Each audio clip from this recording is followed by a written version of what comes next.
Good morning students, कैसे हैं आप सब। उम्मीद करती हूँ आप लोग अच्छे होंगे। आज आपकी वर्कशीट नंबर 15 आई है। इसे अच्छे से लेवल कर लीजिए, डेट डाल दिए, क्लास, सब्जेक्ट, अपना नाम, अपने टीचर का नाम लिख लीजिए। चलिए पढ़ना शुरू करते हैं। आज फिर हम लोग मार्जिनाइज पीपल के बारे में पढ़ेंगे कि उनकी हम कैसे रक्षा कर सकते हैं संविधान के थ्रू। तो यहाँ लिखा है protecting the rights of the schedule castes and schedule tribal, यानी SC और ST। अब बोलते हैं in addition to government policies, तो गवर्नमेंट पॉलिसीज़ में जो उनकी अपनी है उसके अलावा भी उसमें कुछ एडिशन हुए। Several laws have been enacted in our country to protect people of marginalised communities from discrimination और एक्सप्लॉयटेशन। अब बोलते हैं कि हमारे जो कानून है, जो नीतियाँ हैं, उसके अलावा भी कुछ और कानून बनाए हैं गवर्नमेंट ने। किस लिए? ताकि जो SC या ST लोग हैं उनका किसी तरह का कोई भेदभाव ना हो, किसी तरह से कोई शोषण ना हो। They are provisional to protect the rights of the people of this group, some are these. अच्छा, अब जो राइट्स बनाए गए थे, जो नियम और कानून बनाए गए थे इस प्रोटेक्शन के लिए, वो इस प्रकार हैं। क्या है? SC यानी schedule caste and schedule tribal यानी ST prevention of attraction act. अभी यहाँ पे एक एक्ट आया था, क्या था? 1989।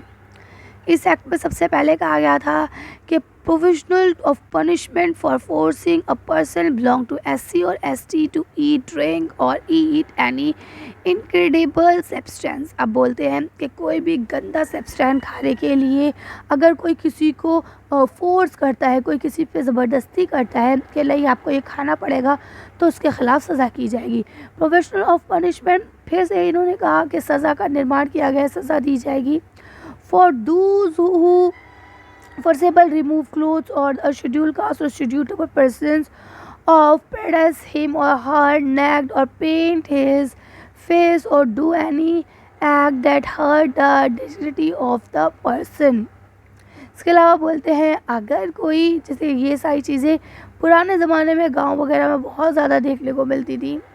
क्या करते थे, किसी से कोई गलती हो गई तो उसको पनिशमेंट के तौर पे यही दिया जाता था, या उससे कहा था भाई कपड़े उतारो, शहर के चक्कर लगाओ गांव के, या क्या करते हैं उनके मुंह पे कालक लगा दी, गांव के चक्कर लगवा रहे हैं, है ना। या ऐसी और कोई काम करना अगर कोई करता है तो उसके खिलाफ सज़ा का पाबंद बना दिया गया है।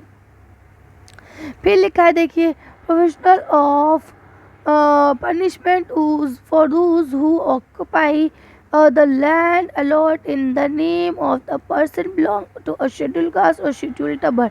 यानी क्या होता है, लोग उनसे वो ज़मीनें ख़रीद लेते हैं, दिखाते ये कि हमने ख़रीदी है, असलियत में वो उसे धमकाते हैं, मारते हैं, या कुछ कम पैसों में देके ख़रीदते हैं। यानी देखिए, जो अमीर लोग हैं वो तो अमीर है, उनका पावर भी है, पैसा भी है ना। तो क्या करते हैं, जो गरीब लोग होते हैं, जो SC ST होते हैं, तो इनकी चीज़ों को कम दामों में ख़रीदते हैं। तो कहा अगर कोई ऐसा करता है तो उसके ऊपर भी पनिशमेंट लगाई जाएगी। इसके अलावा क्या बोलते हैं, provision of punishment for those who attack और force women of scheduled caste और शेड्यूल ट्राइबल टू इमिनेट या डिस्क्रिमिनेट हर।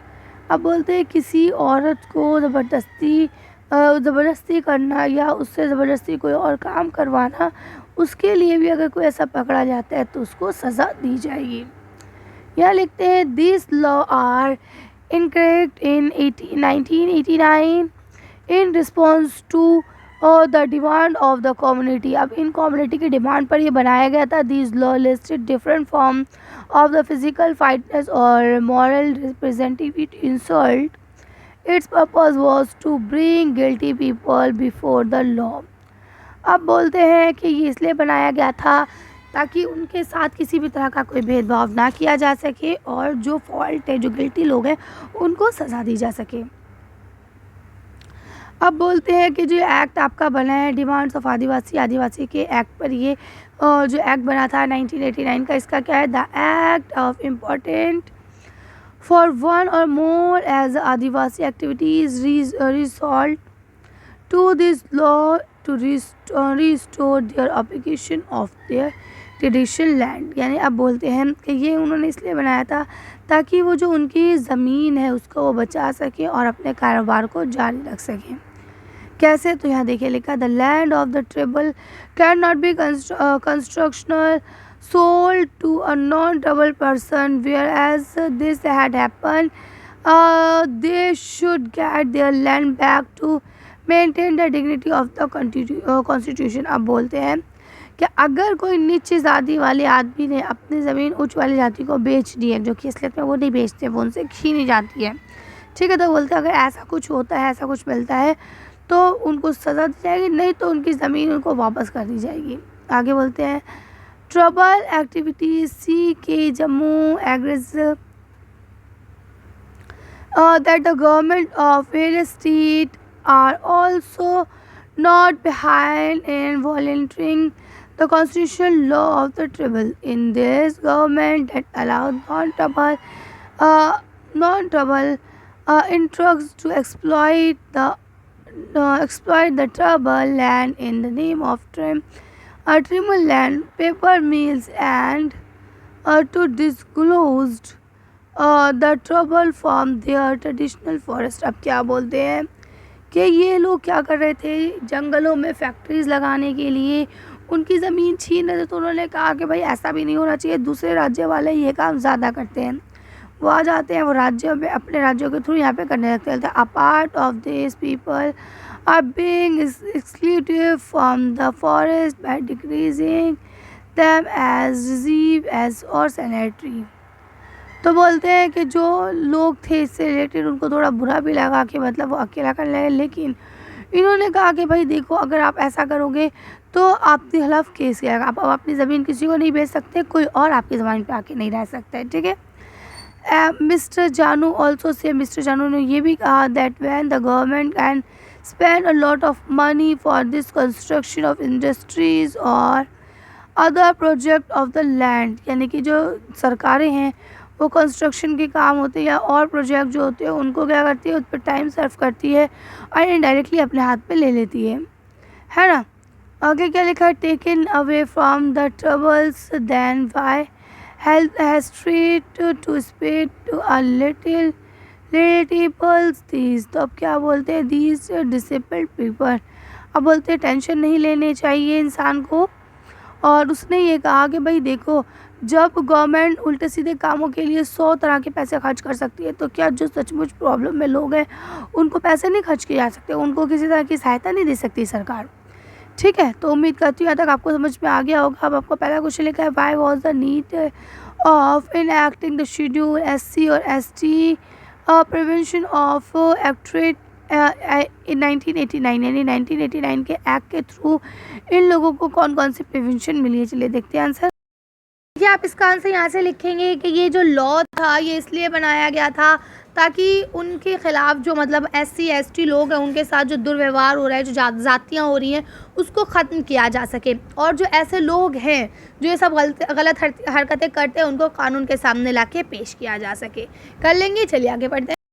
देखिए आपको दूसरा क्वेश्चन लिखा है, what are the main provision of the scheduled caste and schedule tribal prevention of atrocity act 1989, यानी 1989 में उन्होंने क्या कौन से मतलब ऐसी चीज़ें मांगी थी जिसके ज़रिए उनकी रक्षा हो सकती है, उनकी हिफाजत हो सकती है। चलिए इसका आंसर देखते हैं। आप लिख सकते हैं कि इसके अंदर जो प्रावधान थे, इसके अंदर जो एक्ट थे वो ये थे कि भाई अगर कोई पहली बात तो कोई भी SC ST इंसान को कोई गंदी चीज़ खाने पर मजबूर नहीं करेगा। नंबर 2, उनके ऊपर किसी भी तरह की जुल्म और ज़्यादती नहीं होगी, जैसे चेहरा काला करके पूरे में घुमाना या उनको गंजा कर देना या कपड़े रिमूव कर देना, ये सारी चीज़ें नहीं होंगी।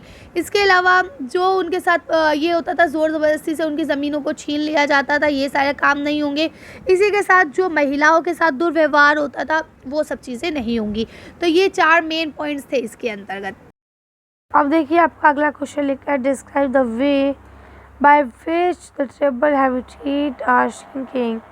वो कौन सा तरीका है जहाँ पे जो आदिवासी है वो सब मिल के रहें, अपने आप को अलग ना समझे, उसको हम कैसे ला सकते हैं, ठीक है। चलिए तो इसका आंसर देख लेते हैं। देख सकते हैं कि उनकी ज़मीन इसलिए ख़त्म होती जा रही थी, their lands are being stretch and industries और other projects are build on उस लैंड, यानी कि उनके जो ज़मीनें थी उसको क्या कर रहे थे, लोग ख़रीद रहे थे और उस पर अलग अलग तरह की चीज़ें बनाई जा रही थी, इसलिए उनके जो रहने की जगह थी, जो ज़मीन थी, वो सुकड़ती जा रही थी। नेक्स्ट क्वेश्चन ये आपको दिया गया है, how the demand of the troubles where meet of the act 1989, उनकी कौन सी डिमांड थी जो 1989 के फ्लो ने एक्सेप्ट नहीं करी। चलिए तो इसका आंसर देख के वीडियो को फिनिश करते हैं। देखिए इन्होंने इसके अंतर्गत ऐसे इनकी रक्षा की कि भाई आप पहले तो कॉन्स्टिट्यूशन के अकॉर्डिंगली ये ज़मीन कोई भी बिना उसके नहीं बिकेगा, यानी कि ऐसे इंसान को नहीं बेचा जाएगा जो उस जगह का ना हो, ठीक है। और इसी के अगर ऐसा होता है तो वो ज़मीन उसकी वापस कर दी जाएगी संविधान को बनाए रखने के लिए, ताकि आदिवासी जो है वो अपने आप को सुरक्षित महसूस कर सके। आप इस तरह से चले तो आज की वीडियो को हम यही खत्म करते हैं। आज की वर्कशीट में बस इतना ही। अगर आपका वीडियो पसंद आई हो तो प्लीज़ इसे लाइक और शेयर करें। अगर अभी तक आपने हमारे चैनल को सब्सक्राइब नहीं किया, प्लीज़ हमारे चैनल को सब्सक्राइब करें। Thank you for watching.